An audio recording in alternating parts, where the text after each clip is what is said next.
झाडं तोडण्याचा राज्य सरकारने कारभार केला आहे. यावरूनच या ठिकाणी अंजली दमाने म्हटले आहे की विरोध असताना झाडं तोडणे ही म्हणजे मंत्री गिरीश महाजनांची मस्ती, असं अंजली दमाने म्हटले आज. 100% सगळ्या राजकारणी लोकांची मस्ती आहे. मी स्वतः जाऊन तपोवनमध्ये भेट दिलेली आहे आणि इतका चांगला मतलब एक तपोवन आहे. तपोवन नाममध्येही त्याचा अर्थ आहे की तपोवनमध्ये श्री रामजी पासून खूप मोठे मोठे संत झालेले आहेत. त्यांनी तपस्या केलेली आहे आणि त्या वन एक कुठेतरी नष्ट करण्याचा प्रयत्न जे आहे ते बीजेपी सरकार करत आहे. आणि जे साधू संतांचं नाव घेऊन धर्माचे खाली राजकारण करून कुठेतरी अडाणी अंबानीला ते फायदा पोहोचवण्याचा प्रयत्न करत आहे बीजेपी. भविष्यामध्ये जे आहे शिवसेना राष्ट्रवादी जे आहे, शिवसेना राष्ट्रवादीला बाजूला सारण्याचं भाजप काम करेल असं विरोधकांकडून बोललं जात आहे.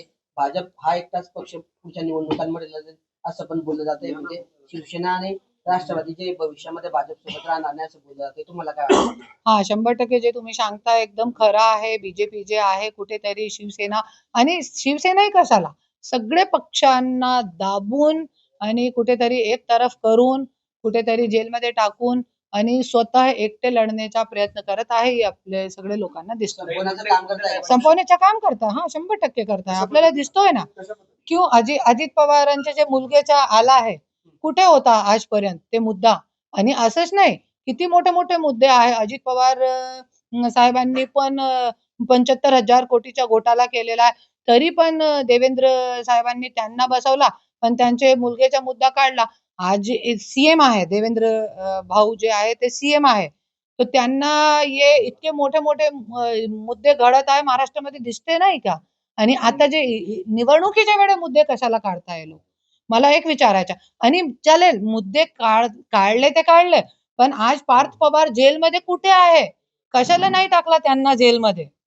कोणी वाचवत आहे? अरे जरी हम तो 1 रुपए की चोरी कर लेंगे तो हमको तो जेल में डाल देंगे, है ना? हमको तो कुछ भी नहीं करा तो भी जेल में डाल दिया 3-3 बार एट्रोसिटी के केस में। फिर पार्थ पवार के ऊपर इतना बड़ा एलिगेशन है, तो क्यों उसको दबाया जा रहा है? क्यों पार्थ पवार को जेल में नहीं डाला जा रहा है? क्योंकि वो उप मुख्यमंत्री का बेटा है इसलिए? अजित पवारांना अडचणीत आणण्यासाठी भाजपने काय काढलंय का? अजित पवारांना अडचणीत आणण्यासाठी भाजपने पार्थ पवारांचा विषय पुढे गेला असा तुमचा आरोप आहे का? हा, ऐका, जे मुद्दा निवडणुकीच्या वेळे कशाला आलेला आहे की कुठेतरी हे पक्ष निवडणुकीमध्ये कुठेतरी त्याचं खच्चीकरण होऊ, त्याच्यासाठी पार्थ पवारचा मुद्दा पुढे आलेला. आणि मी 27 वर्ष मंत्रीची बायको आहे. मुंडे साहेब पासून धनंजय मुंडेच्या राजकारण मी घरामध्ये बघितलेलं आहे. हे राजकारण पूर्ण मला माहिती आहे. त्याच्यासाठी मी आज मीडियावरती खरं खरं बोलते. भाजपनेच केलंय म्हणजे पार्थ पवारांनी? हा, 100% भाजपने केलेला आहे. तुम्ही टाका, हे ब्रेकिंग न्यूज टाका तुम्ही. शिवसेनेला पण अशाच पद्धतीने संपवायचं काम चाललंय का? शिवसेना उद्धव ठाकरे साहेबांची जे शिवसेना आहे आणि शिंदे साहेबांची जे शिवसेना आहे, दोघांना संपवण्याचा प्रयत्न जे आहे ते बीजेपी करत आहे. आणि मी तो एकच बोलते, ते बीजेपी जे आहे ते कोणाचीच नाहीये आणि फक्त हे लोकांना हिटलरशिप करायचं आहे. हिटलरशिप जसं हिटलर होता ना, एकमेक माझाच राज असणार आहे, तसंच देवा भाऊला पाहिजे. पण हे महाराष्ट्र आहे, होत नसते असं. काही प्रयत्न करू नका. आज तुम्ही सत्तामध्ये आहे, उद्या कोणी वर असणार आहे, तर तुम्ही थोडा काळजी करा. माझ्याकडे तर खूप काही आहे, क्योंकि मी खूप तळागाळामध्ये जाऊन काम करते. मी ज्या वेळे मतलब आज ईडी आहे आणि शिडी आहे, सगळे आता निवडणुकीचे वेळे काढताय. तुम्ही अगोदर ज्या वेळे बीजेपीला गरज पडते त्यावेळे भ्रष्ट लोकांना तुम्ही सत्तामध्ये घेताय आणि तुम्ही राज करताय. आणि ज्या वेळे निवडणुकी येते तेच सत्ताधारी लोकांचा तुम्ही भ्रष्टाचार काढताय. तो अगोदर काढायला पाहिजे ना. काही मुंडे साहेबांच्या निधनानंतर जो आहे धनंजय मुंडे आणि तुमचा वाद पंचायत समिती असेल जळगाव जिल्ह्यामध्ये आपला पक्ष कोणासोबत युती आघाडी करणार आहे की आपण सोबडावर लढणार? नाही, आता तो आम्ही असा युतीचा विचार केलेला नाही. आपल्याला खूप चांगली आणि मोठी टीम आणि आम्ही असे लोकांची टीम केलेली आहे ज्यांनी स्वतः लढायचं आहे.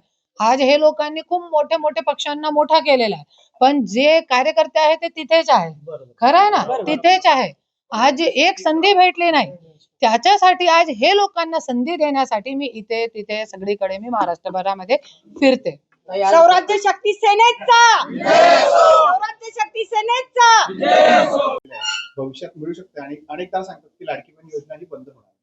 लाड़की बहन योजना और ये जो अपना लखपति दीदी योजना ये जब शुरू करी है, ये सिर्फ भीख है।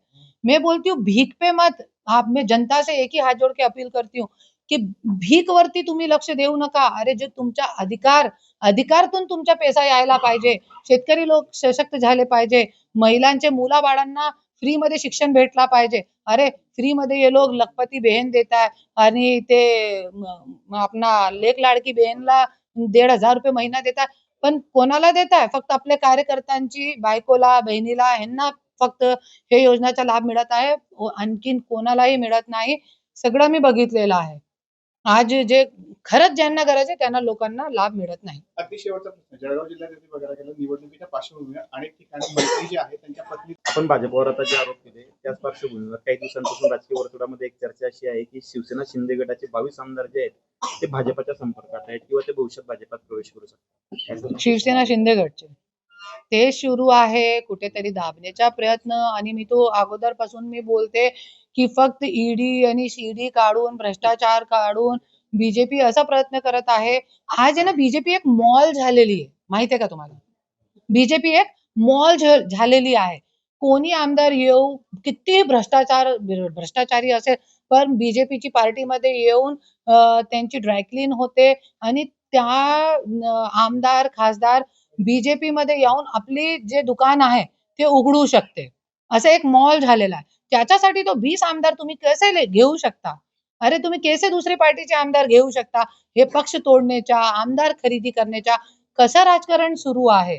तो मी एकच बोलते, आज बीजेपी एक मॉल झालेली आहे. कोणीही भ्रष्ट मंत्री येऊन आपली दुकान उघडा आणि दुकान चालवा. बीजेपी सोबत आहे. कोणाकोणाची नावं आहे का? कोणाकोणाची ड्रायक्लिंग झालेली आहे? ड्रायक्लीन झालेली आहे, धनंजय मुंडेची झाली आहे, अजित पवार साहेबांची झालेली आहे आणि जे कोण होते ना ते अशोक चव्हाणची झालेली आहे आणि ते आपले कोल्हापूरचे आहे हसन मुश्रीफ त्यांची झालेली आहे. असे खूप काही नाव आहे ज्यांची ड्रायक्लिनिंग झालेली आणि त्यांचे मॉलमध्ये दुकान उघडून आता भ्रष्टाचाराची दुकान पुढे पण सुरू आहे. काही लाडकी बहीण योजनेवर सरकार तर अभी आपण इसी मुद्दे पे बस जो बोले अभी वो मुद्दा छोड़ दीजिए. आणि आमदार विधानभवनामध्ये उपस्थित नसल्यामुळे धनंजय मुंडेंना जी आहे ती निवडणुकीच्या वेळेस वाल्मिक कराडची आठवण आलेली होती. हम्म. तर त्यांना वारंवार त्यांची आठवण काय येते काय? उस पे मैं 3 बार पत्रकार परिषद दे चुकी हूँ. आज मंत्री आणि आमदार विधान भवनामध्ये उपस्थित नसल्यामुळे सुधीर मुनगंटीवार म्हटले आहे की या आमदारवर व मंत्र्यावर बिबटे सोडण्याची गरज आहे. काय छोड़ने की? बिबटे किनके ऊपर? मंत्री आणि आमदार जे प्रेझेंट आमदारांवर. हा ते तो आहे. माझ्यासारखे लोकांना सोडा, हे लोकांवर बिबटे सोडण्याची गरज नाहीये. क्योंकि बिबटा जो आहे बिचारा एक बार काटकूट के बैठ जाएगा घरमध्ये, घरीमध्ये बसणार आहे ना. पण माझ्यासारखे लोक जरी सोडले, असं ताई सारखे है ना, असं लढते आम्ही बिबटे सारखे, बिबटे से भी खतरनाक आम्ही लढतोय. तसे आमच्या सारखे लोक जरी सोडले तर सगळे हे लोक. आणि मी तुम्हाला एक बोलते भाऊ की सगळे पत्रकारांना माझी हात जोडून कडकडीची विनंती आहे. धनंजय मुंडे आणि करुणा मुंडे महाराष्ट्राचा मुद्दा नाही आहे. आपले शेतकरी बांधव जे आहे, जे आज भुके घरामध्ये मरत आहे, आपलं जे खाजगीकरण सुरू आहे एसटीचा झालेला आहे, आज जिल्हा परिषद शाळाचा होणार आहे, ये जो मुद्दा आहे ते मुद्दा आहे. आज कापसाला भाव मिळत नाही, सोयाबीनला भाव मिळत नाही. अरे अपन कैसे खाएंगे पिएंगे जब हमारा शेतकरी सशक्त नहीं होगा तो? आप सोचिए. तो इसलिए ये धनंजय मुंडे करना बंद करिए आप लोग. आप ये जो अभी इन्होंने बोला ना बिबटे को छोड़ेंगे, बिबटे को मत छोड़ो, आम्हाला सोडा तुम्ही. आणि आम्ही सुटतोय, तुम्ही फक्त दाखवा. त्याच्यावरती आम्हाला जे तुम्हाला विचारायचं विचारा. क्योंकि ते मुद्दा आहे. ते ज्या त्यांनी सांगितले ना विचारला ते मुद्दा आहे. हे मंत्री लोक जे भ्रष्टाचार करत आहेत ते आपला मुद्दा आहे. ते धनंजय मुंडे मुद्दा नाहीये आपला. धनंजय मुंडे फक्त एक आमदार आहे, एक कॉन्स्टिट्युन्सीचा. प्रत्येक अगदी साधे नगराध्यक्षसाठी हो. हा, नगराध्यक्षसाठी मी हेच बोलते, जोपर्यंत तुम्ही नेता बदलणार नाही तोपर्यंत तुमचे मुद्दे बदलणार नाही. आणि आमदारांची बीबी ही जरी नगराध्यक्ष झाली तर तुम्हाला कुठे न्याय भेटणार? आणि जरी तुमच्या घरापर्यंत आले तर तुम्ही एकच विचारा की जे इतके वर्षापासून तुमचा नवरा आमदार आहे तो तुम्ही काय दिये लावले, काय झंडे काढले? आणि तुमच्या काय आहे, तुम्ही काय काम केलेले आहे लोकांच्यासाठी. आणि मी एकच बोलते, आज मी नवीन लोकांना संधी देते, हात जोडून मी कडकडीची विनंती करते आणि घरोघरी जाऊन मी मतदान मागणार आहे आमचे चांगले लोकांच्यासाठी, आमचे चांगले उमेदवारांच्यासाठी. कार्यकर्त्यांची निवडणूक असते मात्र आमदार आणि खासदार किंवा मंत्र्यांच्या मिसेस या ठिकाणी उपस्थित असतात. तेच मुद्दा आहे ना भाऊ, की हे जे आहे जिल्हा परिषद, पंचायत समिती, नगरपालिका, महानगरपालिका, हे जे आहे हे कार्यकर्त्यांची निवडणूक आहे. तरी पण आज हे आमदार, खासदार, मंत्री लोक आपली कुठेतरी आपली बायकोला, कुठेतरी आपली बहिणीला, फक्त आपले जे अवरजवळचे रिश्तेदार आहे त्यांनाही फक्त बळ देण्याचा प्रयत्न करत आहे. ते सगळी गोष्टीचा कुठेतरी विरोध करण्यासाठी मी आज सगळीकडे फिरत आज पत्रकारचे माध्यमातून मी आज लोकांना आवाहन करते की जिल्हा परिषद, पंचायत समिती, नगरपालिकामध्ये तुम्ही लोकांना हे लोकांच्याकडे मागूही नका आणि सगळे लोक एकजुटीमध्ये येऊन हे लोकांना दाखवा नगर अध्यक्ष इलेक्शन मध्ये ते स्वराज्य शक्ती सेनाचे उमेदवारचा विजय व्हायला पाहिजे. जरी सगळे मिळाले तो हे आमदार असो किंवा खासदार असो, कोणाची बायको असो, त्या लोकांना आपण त्यांची जगह दाखवायशिवाय राहणार नाही. शेवटचा प्रश्न आहे, शेवटचा. आतापर्यंतच्या ज्या निवडणुका झाल्या भाजपने त्या ईव्हीएमच्या माध्यमातून जिंकल्या असा प्रत्येकाचा आरोप झालाय, प्रत्येक पक्ष ते बोलतोय. याच ईव्हीएमच्या काळामध्ये तुमचा पक्ष आता मैदानात उतरला, तुमचा किती विश्वास वाटतो तुम्ही जिंकू शकाल पुढे? मला तो खरंच बोलू की खोटं बोलू? खरंच ना, तो मला तर विश्वास नाहीये की मी जिंकू शकते. पण आम्ही अशी मातीचे आहे ज्याच्यामध्ये छत्रपती शिवाजी महाराज, अब्दुल कलाम साहेब आणि बाबासाहेब आंबेडकर सारखे एकदम मतलब तळागळामध्ये काम करणारे लोकांना स्वराज्य स्थापन केला होता. तसंच आज आम्हाला भाग्यातून स्वराज्य भेटलेला आहे नाव पार्टीच्या. तो विश्वास तो नाहीये. ईव्हीएम जोपर्यंत आहे तोपर्यंत आमचा पक्ष जिंकणार नाही, आम्हाला माहिती आहे. पण आम्ही अशी मातीचे आहोत ज्याच्यामध्ये लढणं हे गरजेचं आहे. जिंकणं पुढची गोष्ट आहे. थँक्यू. बघायला गेलं तर गोपीनाथ मुंडेंची जयंती आहे. पंकजा मुंडे असं बोलले आहेत की गोपीनाथ मुंडेंनी मला घडवलं. दुसरीकडे गोपीनाथ मुंडेंनी धनंजय मुंडे यांना सुद्धा घडवलं होतं. कुठेतरी धनंजय मुंडे जे आहेत, गोपीनाथ मुंडे यांचं राजकारण किंवा तसं काही विचार फॉलो करता येत असं तुम्हाला वाटतं का? राजकारणात काही बदल झालेला वाटतोय का? मी नतमस्तक होऊन पहिल्यांदा मी त्यांना अभिवादन करते. आज मुंडे साहेबांची जयंती आहे. नाशिकमध्ये पण आम्ही साजरी केलेली आहे जयंती आणि त्यांचं मी अभिवादन करते मुंडे साहेबांच्या. आणि त्यांचे पाऊलवर पाऊल धरून मी जसे मुंडे साहेबांनी, तुम्ही चांगला प्रश्न विचारला की मुंडे साहेबांनी मोठा केला. आज मुंडे साहेबांचे जे हाताखाली काम करणारे होते खूप आमदार खासदार झालेले आहे, सगळ्यांना माहिती आहे. त्याच्यासाठी आज पूर्ण भारतामध्ये मुंडे घराण्याचे नाव आहे. आणि तसंच जसे मुंडे साहेब होते तसंच त्यांची सून मी आहे आणि त्यांची सून म्हणून त्यांच्या जे राजकीय वारसा घेऊन मी पुढे जात आहे. आणि जसे माझे सासरे माननीय स्वर्गीय गोपीनाथ मुंडे साहेबांनी कार्यकर्त्याला नेता केला, तसंच मला पण कार्यकर्त्याला नेता करायचा. त्याच्यासाठी मी आज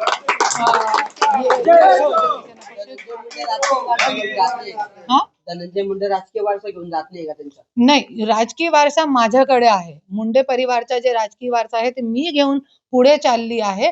क्योंकि जे आज पंकजाताई आणि धनंजय मुंडे जे आहे काय करत आहे सगळे बघतात. फक्त आता तुम्ही बघा परभणीमध्ये गंगाखेडमध्ये त्यांची बहीण उभी राहिली आहे. मग परलीमध्ये एक तरफ बीजेपी मध्ये पंकजाताई आहे, दुसरीकडे धनंजय मुंडे आहे राष्ट्रवादीमध्ये, जे खेडी मांडलेली आहे.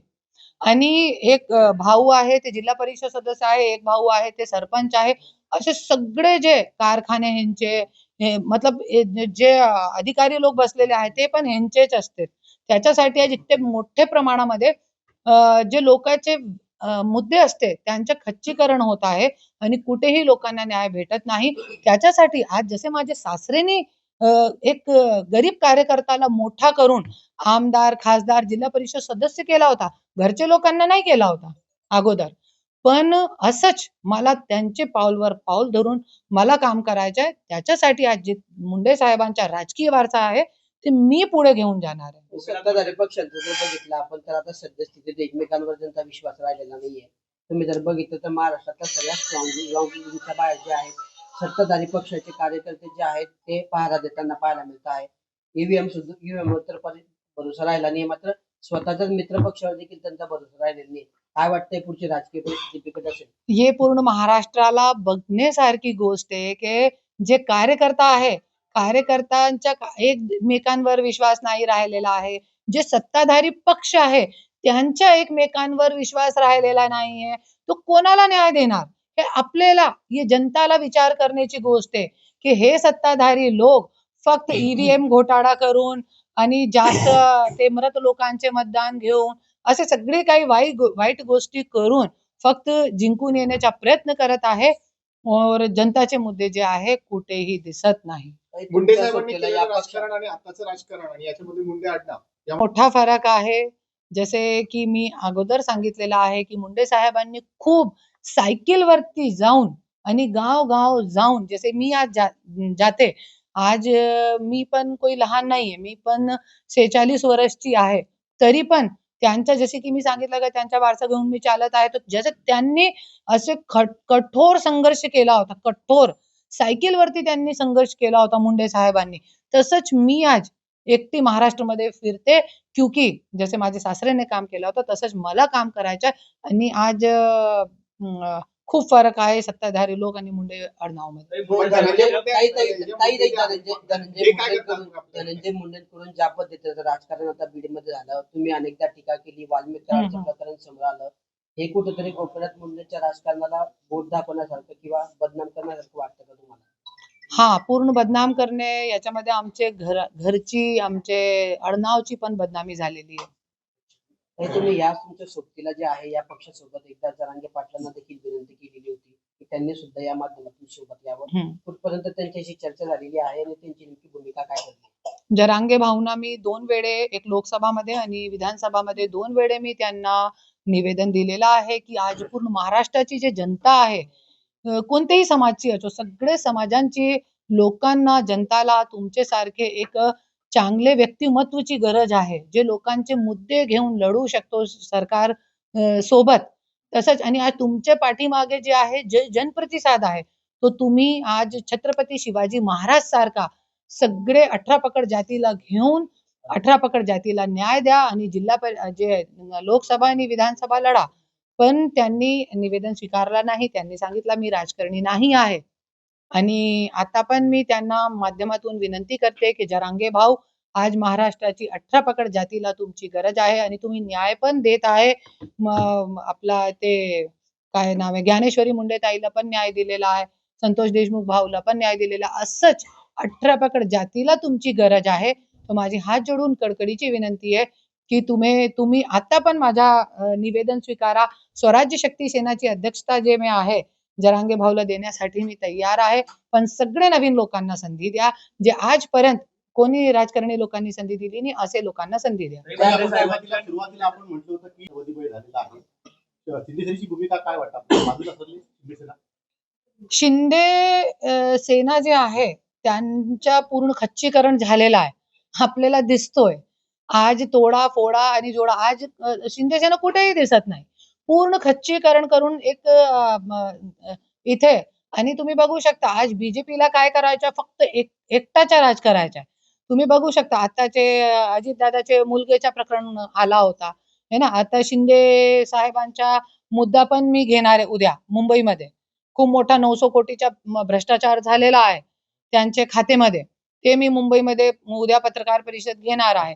तो असे मतलब पूर्ण जे बीजेपीने आहे सगळं खच्चीकरण केलेलं आहे. फक्त त्यांना असं वाटते की फक्त राष्ट्रवादी आणि बीजेपी ते राहिली पाहिजे. ते उद्या सत्ताधाऱ्यांकडून आपण अपेक्षा करतो आहे की कुठेतरी न्याय मिळाला पाहिजे सर्व घटकांना, मात्र दुसरीकडे सत्ताधाऱ्यांचंच कुटुंब कुठेतरी जे आहे भ्रष्टाचाराच्या प्रकरणात किंवा वेगवेगळ्या प्रकरणांमध्ये अडचणीत वाटत आहे. पार्थ पवारच्या प्रकरणाकडे कसं पाहता तुम्ही? कारण त्यांना वाचवलं जाते असं वाटतंय का? वाचवला जाते, आणि जसे जोपर्यंत हे सत्ताधारी लोक आहे, जोपर्यंत कोणी नये पक्षाला जनता संधी देणार नाही, तसं असंच भ्रष्टाचार चालत राहणार. आज इतका मोठा जे भ्रष्टाचार केलेला आहे पार्थ पवारनी, तरी पण आज सगळे लोक गप आहे. थोडेफार दिवस मीडियावरती चलतोय कोणताही मुद्दा, संपदा मुंडेचा असो, गौरी गर्जेचा प्रकरण असो है ना, आज आपले हे पार्थ पवारचा विषय असो, फक्त 2, 4, 5 दिवस मीडियावरती एकदम बूम बसतोय आणि त्यानंतर कुठेतरी शांत होतोय. त्याच्यासाठी आज हे सत्ताधारी लोकांना एक पाठबळ मिळत आहे, की अरे काय होणार आहे, 2-4 दिवस मीडियावरती चालणार आहे, त्यानंतर सगळं विषय संपून जाणार आहे. त्याच्यासाठी हे लोकांना पाठबळ मिळत आहे. पण स्वराज्य शक्ती सेना आता तो जसे निवडणूक आहे त्याच्यासाठी आम्ही पण शांत आहोत. पण जसंच ही निवडणूक गेली, क्योंकि सगळ्यांना माहिती आहे मी एकटी हे पक्ष वाढवण्याचा प्रयत्न करत आहे. असे चांगले लोकांना घेऊन तो बहुतेक जसंच ही निवडणूक जाणार आहे, आम्ही संपदा मुंडे, गौरी गर्जे, अजित पवारांचा जे मुलगा आहे, काय नाव आहे त्यांचं? पार्थ पवारच्या हे सगळे मुद्दे घेऊन स्वराज्य शक्ती सेना शांत बसणार नाही. ताई,